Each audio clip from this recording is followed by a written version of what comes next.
Good evening, everyone.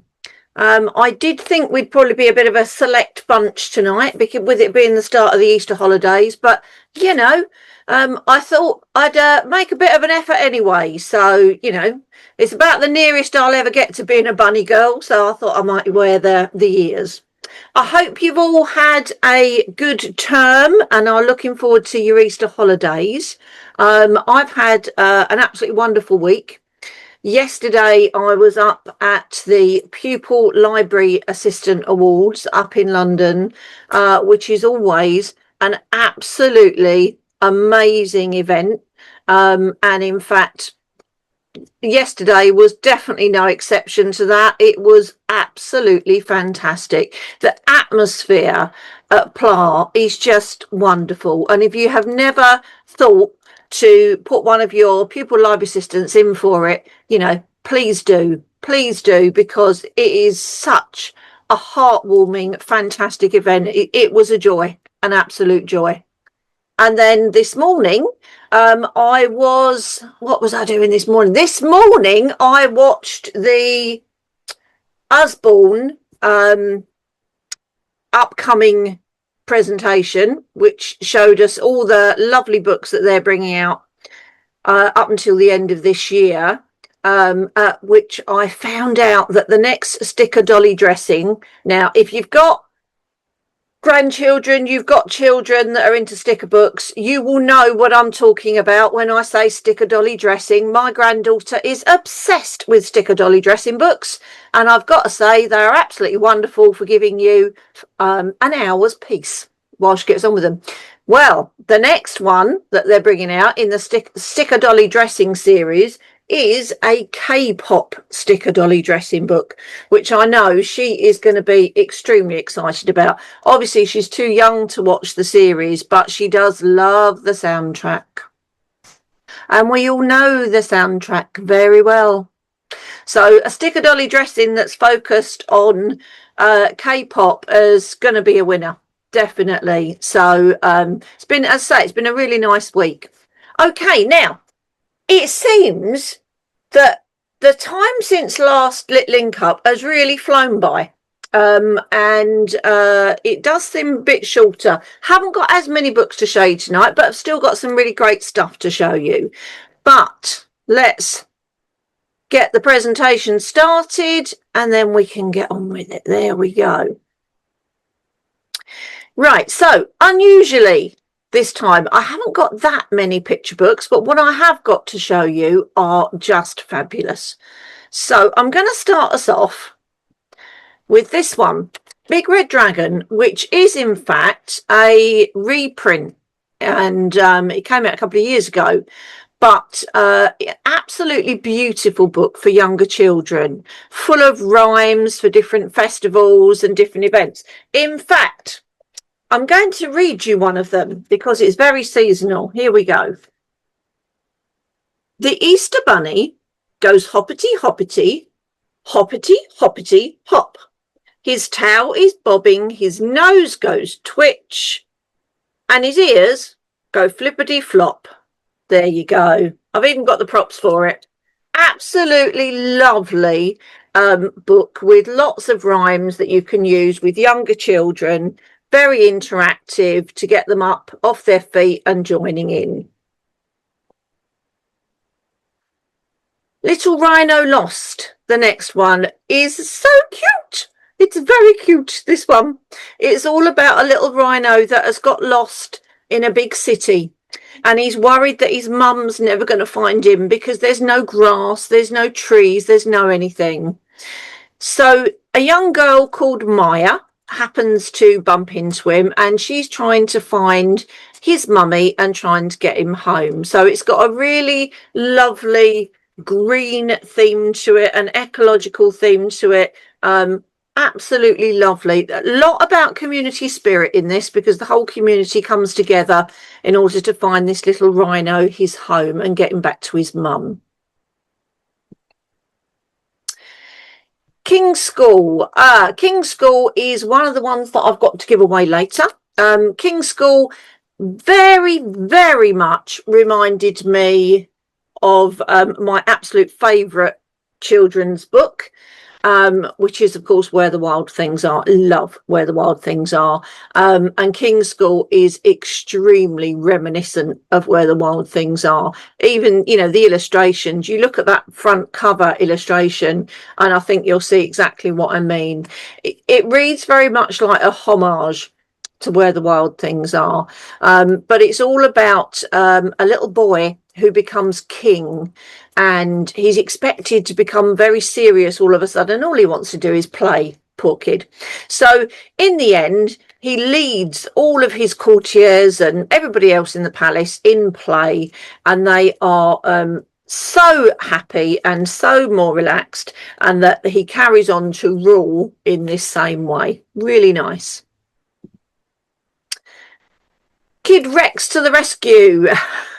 Now, this is one my daughter could have done with when she was little, because it's all about Max, who has got a very messy bedroom, and he doesn't want to tidy up, and he really doesn't enjoy any of these housework type chores, but he's got a very clever dad who turns it into a game, and Max becomes Kid Rex, and he dresses up and they go into battle together against the untidiness in his bedroom, and they end up making it nice and tidy. And it's so lovely about the relationship between a boy and his father, and the relationship they've got, and the power of imagination to get kids doing things.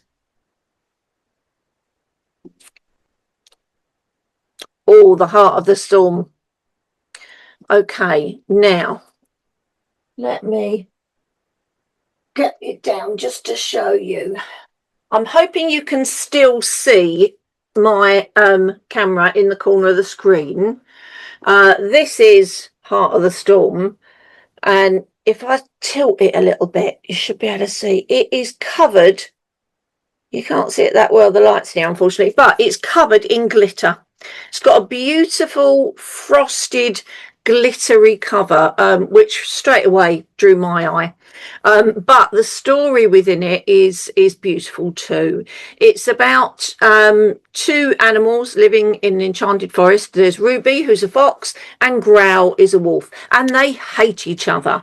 They will never be in the same place at the same time. They just can't stand each other, and both of them feel that they've got a right to be in charge, if you like, or to be in the forest. Until one day there is a huge storm, and these two animals who hate each other are forced to work together and in fact save each other in turn, and become friends at the end of it. Absolutely lovely. As I say, the illustrations are just beautiful.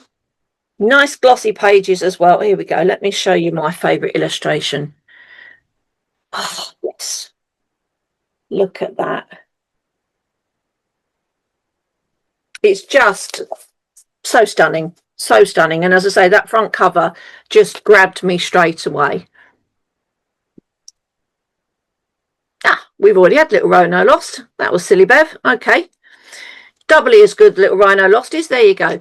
Different is about a little girl who goes into school, and not only when she's in school, but even when she's at home, she just has this feeling of being different to everybody else, and she never really feels quite a part of things. She doesn't feel as though she fits in with everybody else, and she's very lonely because she just doesn't feel that she's like all of the other children, until one day she does meet somebody who is also different, and is different in a different way to the way that she's different.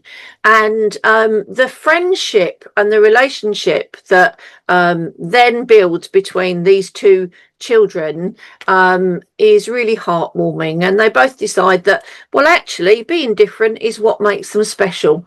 And of course we knew that all along, but it's really nice to see this being discovered with another child who is also feeling the same way. This one actually brought a tear to my eye.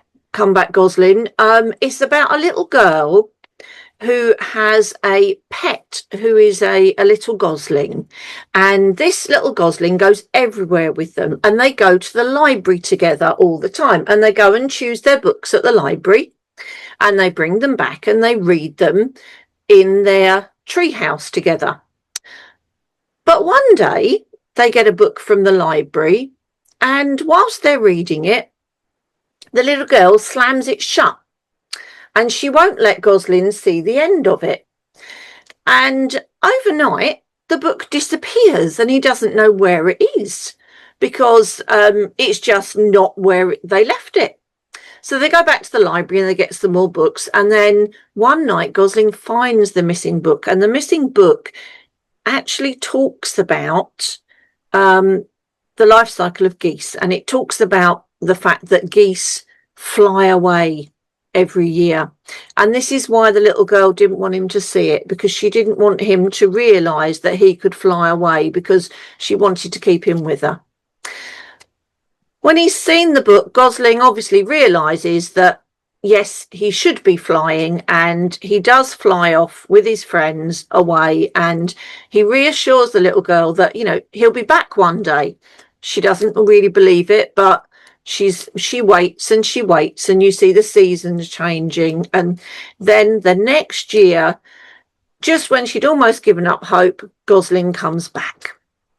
And it's just such a wonderful story, and so reassuring for children to know that, you know, people, friends go away, but they will come back, and even if they don't come back, they're still friends. I was always going to love it anyway. David Litchfield is my second favourite illustrator. Absolutely love his illustrations, so I knew I was going to enjoy it. But the story more than matches up to the illustrations, and that's all you can ask for in a picture book. You know, it's not always the case that both pictures are beautiful and the story matches up to it. I've got to say, in Come Back Gosling, yeah, definitely does. Loved it. Absolutely loved it. Okay.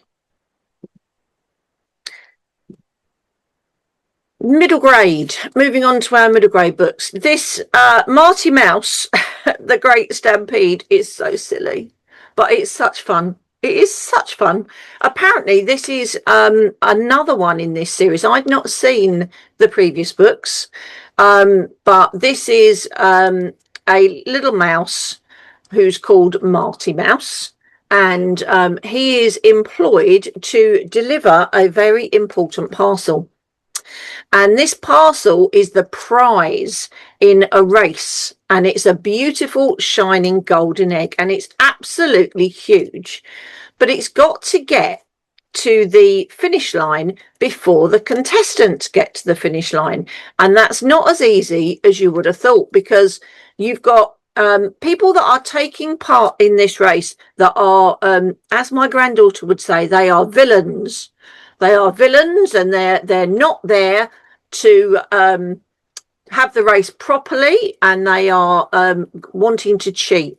And they are ferrets. They are ferret bandits. And there's also a pair of cheating ducks who want to win as well, because they all want to win this golden egg.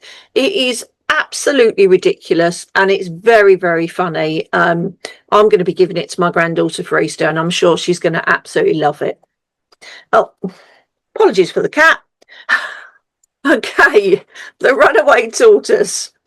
The Runaway Tortoise is one of the Little Gems series from Barrington Stoke, so it's a very early reader for children who are just getting the confidence to read books on their own. And it's all about a very naughty tortoise called Albert. But Albert isn't your usual size of tortoise. When I think about tortoises as pets, they tend to be quite small. Albert's not small. He's huge, absolutely huge.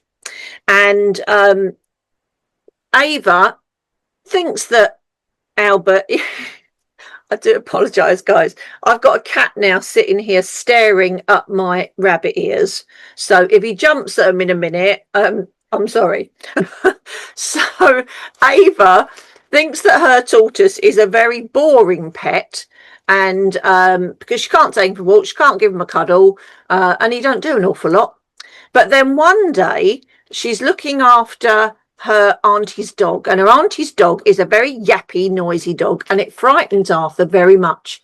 And when Ava comes home from school, she can't find Albert, and he's absolutely disappeared. And there's a big hole under the fence. Now, they can't find him on their own, so Ava then puts up posters everywhere, and the local community come together, and then in the end, this tortoise becomes quite famous, and they do find him and they do bring him home, and it all ends very happily ever after. It's a very gentle, lovely story, great for those beginner readers. Luna Grace similarly is a little bit higher level, I'd say, than the tortoise. It's still for beginner readers. It's very richly illustrated. It's got lots of pictures in it, and it's about a family from outer space who have come to live on Earth. And of course, life is very, very different here. They have got a guide that is supposed to be accurate to Earth. I've got to say, it's not very accurate at all. But in this particular adventure, they've gone off on holiday and they've gone down to the beach. Luna Grace, however, is determined that she's not interested in crabs and she's not interested in fish. She wants to see a mermaid. And they go out on a boat and they go to a little island, and she's spending the whole day looking for a mermaid. Her mum and dad are there to study wildlife. They're more interested in gulls and wildflowers and puffins. Does Luna find a mermaid? Well, I'm not going to tell you that, but let's just say she thinks she does. Let's put it that way. Really fun story. And I think it'd be much enjoyed by beginner readers. Monsters, the Cyclops and the Worst Party Ever. Yeah, I've read a lot of very funny, silly books this month. This one is the Cyclops' side of the story, because he's always portrayed the Cyclops as being the baddie, and Odysseus is the hero. But you know what? That's not true, apparently, according to this book. According to this book, the Cyclops is in fact just a friendly monster, and he just wants to have parties with people. Has to be said, the other Cyclopses that he lives with, they do quite like to eat people, and they think he's a bit of a wimp, but all he wants to do is have a party. So when Odysseus arrives with all of his crew shipmates, he's overjoyed, the Cyclops, because he just wants to have a big party with them. And he brings them all into his cave, and the sheep come in, and he's got lots of sheep that he looks after. And he's very happy. But sadly, Odysseus, yeah, he's not that friendly, and manages to sneak out of the cave hiding under a sheep's belly. So really good, fun story to get them into looking at myths and legends. Okay, Eve Ainsworth, Keeping Possession. This is another one in Eve's series about girl footballers, and from the football team, the Lionesses. I absolutely love these. When my daughter was young, she was mad keen on football, and could we find a football book that had a girl in it? Could we heckers like? So the fact that we now have got books for footballing girls, I think is just wonderful. And I'm really, really chuffed with this. Yeah, Rosie's saying she loves Eve Ensworth books. Yeah, so do I. This one is a really nice one about friendship. It's about loyalty and friendship, and it's about accepting your differences and accepting that you don't all have to like the same things to be friends. It's very gently written, and it's about real friends not expecting you to change for them, and about how the fact that real friends will support you in your dreams. Really nice story. I did like that one.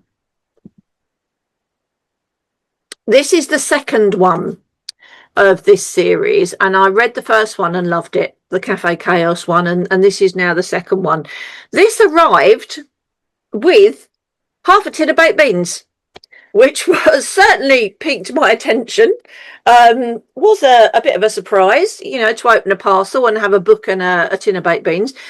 But it all becomes very clear very quickly. What's happened is Hope's family run a cafe.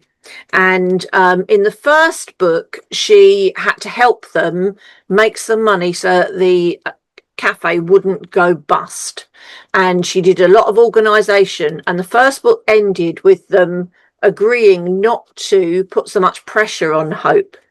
However, at the moment, what's happened is Hope's mum has mistakenly over-ordered the amount of beans that they wanted by, I think it's 100-fold, because there's a heck of a lot of beans, and they've only got 2 months to get through them before they go out of date.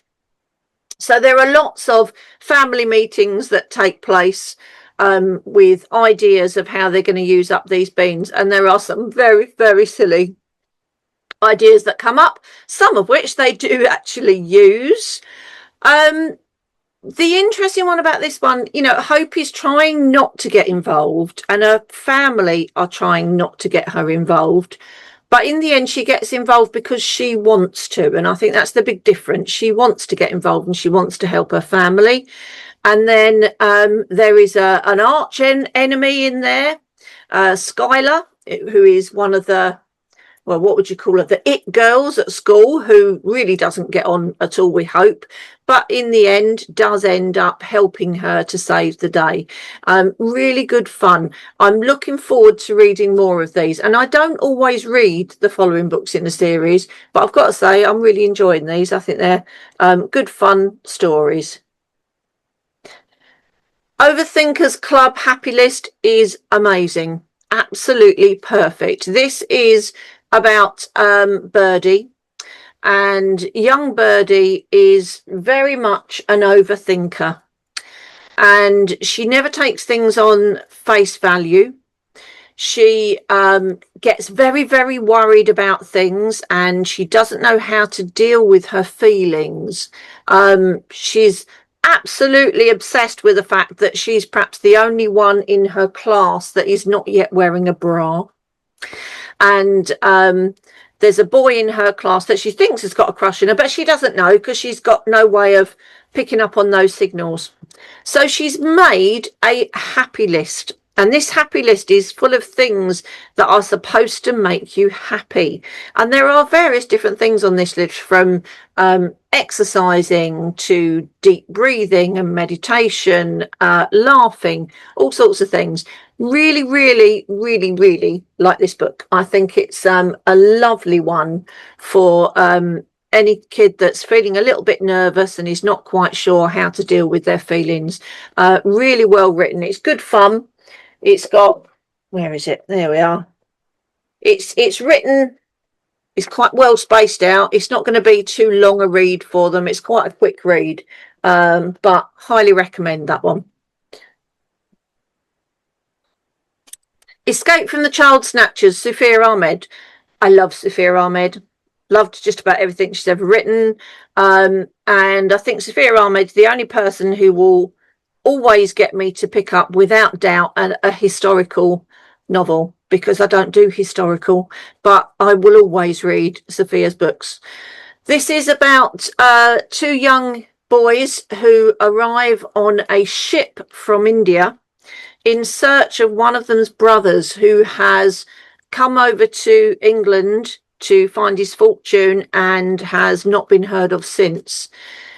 It's adventurous. It's a little bit scary in places because the boys are snatched by a gentleman who, well, he's not a gentleman, he's a man who thinks he's a gentleman, who is using children to have shows. And yeah, I know, Rose, that historical love. Rose is saying she loves historical, but it's just not me. It's just not me. Anyway, so this man that's stolen them is selling them off, selling children off to the highest bidder, but he's also using them as an exhibit.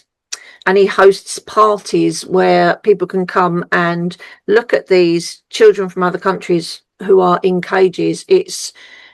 Yeah, I found it quite upsetting. And I probably found it more upsetting than perhaps the kids would, because I read more into it. And yeah, it is based on fact, but a good read. Luke Palmer, again, goes without saying, it's always good, isn't it? This is one of Luke's ones for Barrington Stoke. And it's Luke's forte is boys and boys relationships, and that's very much the case with this one. The friends are hanging out on a bit of waste ground, and one of them is Sam's kind of the leader. And he comes up with the idea that they're going to go sledging on a bonnet of a rotting car, and he goes first. But it ends in not tragedy, but it ends in a very bad accident, and people get hurt. And Sam doesn't know how to deal with it. He's not the one that gets hurt, and he doesn't know how to deal with it because he feels immense guilt, but he also feels defiance, and he covers up what really happened.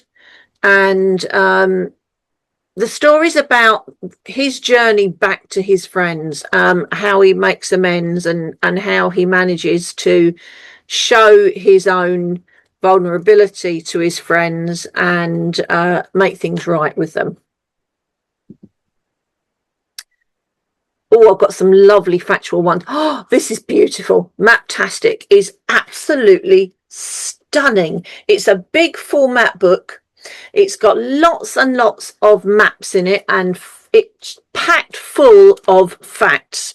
It is perfect for your Guinness World of Records type reader who likes fun facts. I enjoyed, there's a whole double page about the literal meanings of place names, as in apparently the meaning of the Ukraine is land on the edge. Well, I never knew any of these things. I do love a map. And this one is, as I say, chock full of gorgeous maps and lovely illustrations, and it's very easy to dip in and out of. Very pertinent at the moment. This fake news one, it's a small paperback book. I would think, yes, it's going to be great for, I'd say, year 6 and up, but I know a lot of flipping adults that could do with reading this, because it's really good at telling you about the scams that are online, the things you shouldn't be clicking on, the things you shouldn't be doing. It's got some really good information about image manipulation and some stuff on AI.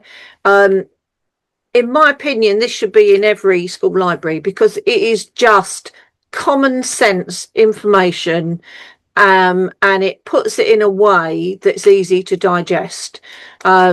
As I say, I'd love to give this to my much older sisters, because I really think they could do with reading it, but there you go. They wouldn't. They just ring me instead. Locomotion. I am a railwayman's daughter, and I do love a train. I do absolutely love a train. This book is, well, it's beautiful. Put it this way, as you know, if you've come before, I don't keep all of the books I'm sent. I give a lot to schools, etc. Some find their way onto my bookshelves, and this one's not going anywhere. It's full of the illustrations in it. What they put me in mind of was old 20s style railway posters, which you might not have seen, but if you'd look up the railway posters from the 20s and 30s, it's the same sort of Art Deco-ish type illustration in there, and it's absolutely beautiful. It's got information about lots of iconic trains, including, you know, Flying Scotsman, Orient Express. It's even got information on, what was I looking at? Oh, I was looking at some of the railways that go up mountains in other countries. Absolutely fascinating. And I think what struck me in my last school, I had a young lad who was autistic and would only read books about vehicles. He was absolutely obsessed with vehicles. He would have loved this book. But don't get me wrong, it wouldn't have come back to the library. I think it would have stayed at home with him. But yeah, absolutely gorgeous book. This one I only got in this week, actually, so I've had a look through it. I haven't read every single bit of it, but it's really interesting because it's all about the things that have been lost in the world, lost treasures. And yes, it is about pirates and jewels, and there's pages on lost libraries, the 2 lost libraries that are in there. There's even a page which, now I didn't know this, you might have known this, but apparently when Terry Pratchett died, his computer disk was full of half-written works, and in his will he stated that the hard drive had to be taken out and steamrolled over and destroyed, and that nobody was allowed to look at what was on his hard drive. I knew nothing about that. And apparently it was done at a steam fair. They took the hard drive to a steam fair and they went over it with a steamroller. Interesting. Just a little sample of the sort of information you're going to find in this book. It's a very big book. It's up there behind me, as you can see.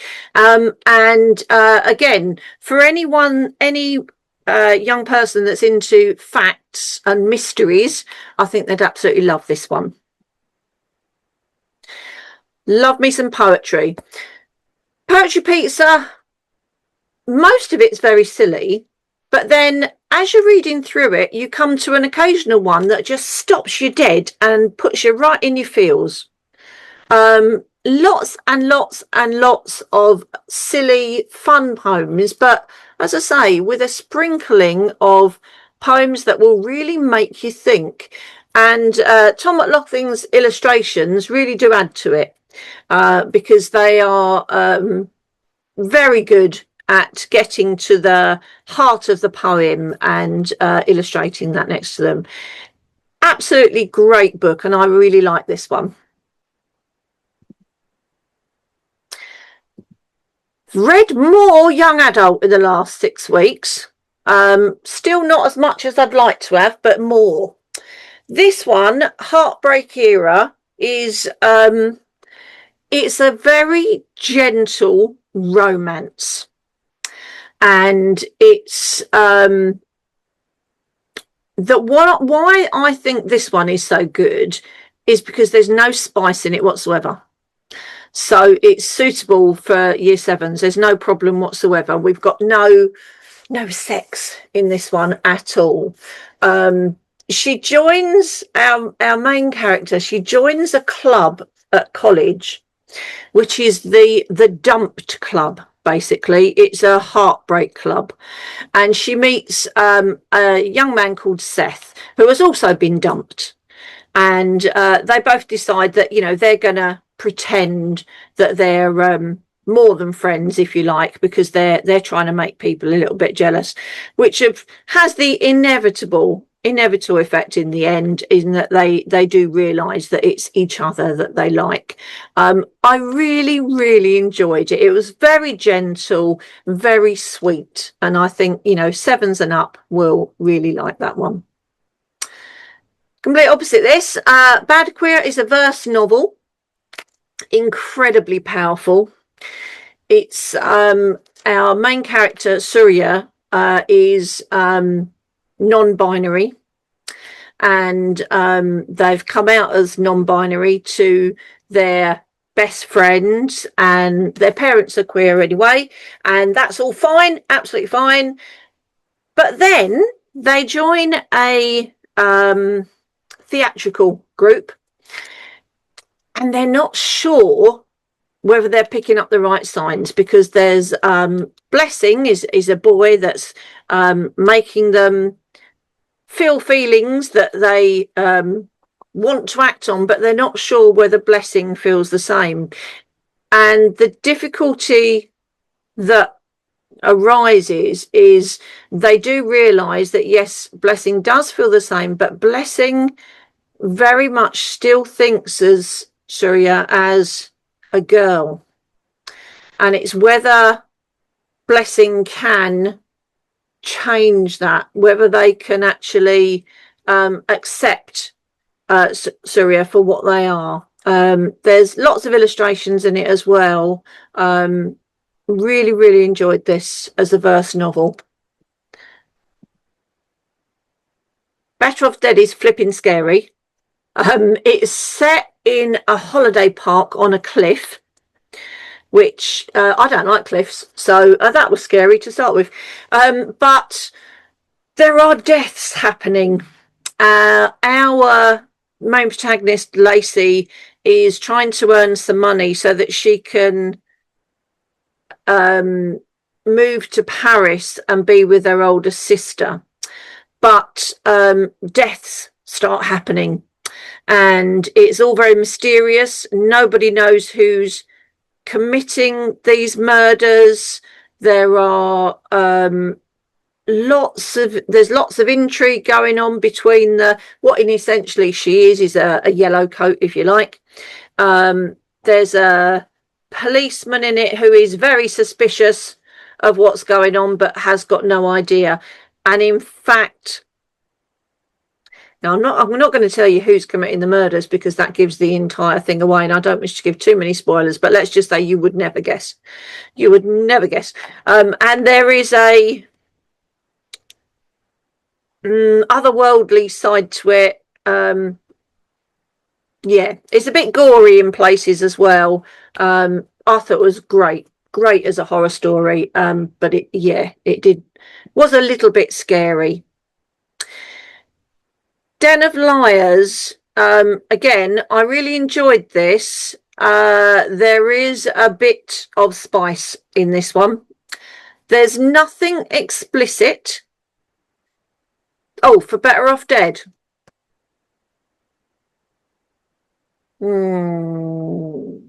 Maybe. Do you know, the thing is with Better Off Dead, because although it's scary, I don't actually think I would have any worries about giving it to a year 7. The reason being, it's no scarier than most of the computer games they play. If you wanted to be completely safe, maybe year 8 and above. But it's just a classic horror story, really, Victoria. Den of Liars, as I say, however, has got some spice in. It's a lot of it. It's not explicit, but there's lots of simmering sexuality in there. There's no actual descriptions of sex, but there are some pretty heavy snogging and things leading up to it. So slightly older, definitely, with this one. But I did enjoy it. It's there wasn't enough in it there wasn't enough spice in it to put me off. I don't really like it when it goes into too much detail personally. There you go. But this was okay. I was comfortable with it. It's all about, it's a magical one, but it's magical thieves. And Lola St. James, I mean, there's a name to conjure with, eh? Lola St. James is, in fact, the lost daughter, presumed dead, of a gang boss. And she is now with somebody called the Thief, and she needs to try and steal something that's going to set them both free. It's set kind of in like it's like a casino that it's set in, and it's a set of tasks that she has to complete. And the price of taking part in this is that she has to give up one of her secrets. It's a good book, but as I say, definitely advised for older kids, that one. This is my favourite read of this month, Carnival Fantastico. I do have a real weakness for books about carnivals and circuses, and it goes all the way back to being a kid and reading Mr. Galliano's Circus, which was written by Enid Blyton. This one is another magical carnival, and our main character is actually hiding out in the carnival because she's running away from her former employer. And she's actually run away not just from her former employer, but from his son, who she was in a relationship with. She does an act, which is a fortune-telling act. She's known as La Paloma Blanca, which gave me a real earworm, you can imagine, for days. Full of mischief and magic, glitz, and a reunited lovers. Now, this one, fine with the spice. Fine with the spice. I don't, I can't even remember that much in it, really. A bit of snogging, that was about all. This one I've only read today, funnily enough. We're a Bad Idea, right? Again, it's a romance.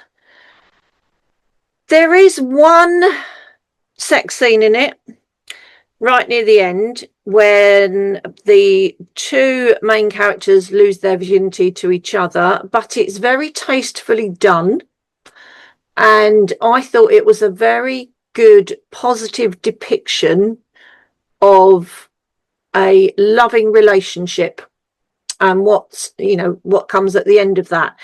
Their relationship isn't the only thing that's going on. Audrey's trying to raise money to go to an arts-based college. She doesn't want to go to the university where she's been accepted by, but her parents are trying to make her go. And her parents are away, and she decides to rent out the house or rent out the summer house to people online. Well, you can imagine the problems that come with that.